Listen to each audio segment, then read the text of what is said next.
And thanks for that, Zach.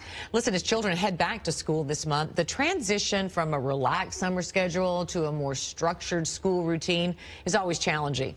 With homework and extracurricular activities, many families will be implementing smartphone and screen time limits for their kids. Joining us this morning with advice on how to do it exactly is psychologist and founder of GetKidsInternetSafe, Dr. Tracy Bennett. Tracy, thanks for coming in. Thank you for having me. I'm fascinated by this gender difference between boys and girls and how they interact with devices. Explain. Well, this generation has had mobile devices since they were really tiny, so most of them, regardless of gender, are good at everything.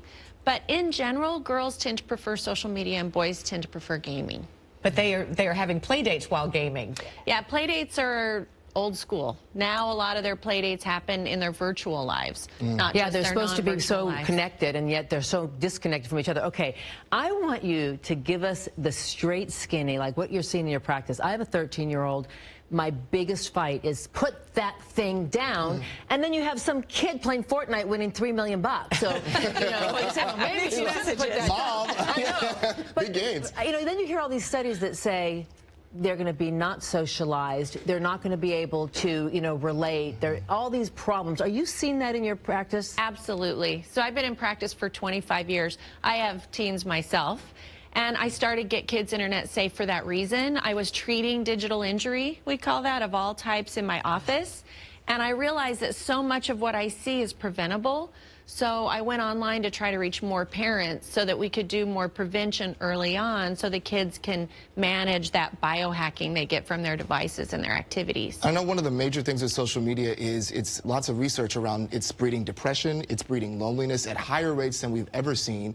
So what can we do? Like, what are some tips that people can do, right, to when you feel like maybe I'm oversaturated? Maybe 3 things. Without We just take doing it this. Yeah, right? Yeah. And what do you know if you need to, like, seek out help if it's, like, gotten really severe? Well, I'd say start young so that they learn good habits and they know how to have a life outside of their phones, first of all. But also parents make a mistake of thinking screen time is the only thing they should limit, although we should.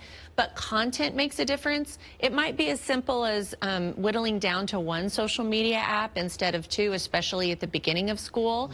And start with a digital contract. I offer a free digital contract at Get Kids Internet Safe so you can negotiate sensible rules with your kids. And what about those, you know, baskets where the moms say, all right, when you come over to have a gathering, give me all your phones so that they have to talk to each other, or family meals? Yeah, one of my favorite things I did is I did No Tech Tuesday, No Tech Thursday with my little kids, which meant no screens those days. Those are the days they fought and fell out of trees and called me at work 100 times. But now that they're teenagers, we don't do that anymore. But they did learn how to, you know, do things outside of their screens. So they lived in their 3-dimensional world, and I think it's carried them into adolescence. So you have to teach them what to do besides So many of them screens. have it. 77% of kids have social media accounts. It's not only that, I mean, it could be so damaging, but it also has some really great upsides as well. So we have to balance this new world, right? That's why I'm not a screen-free parent. Thank you so much, Tracy, for coming in. We really appreciate it. For more resources on managing technology for your children, you can visit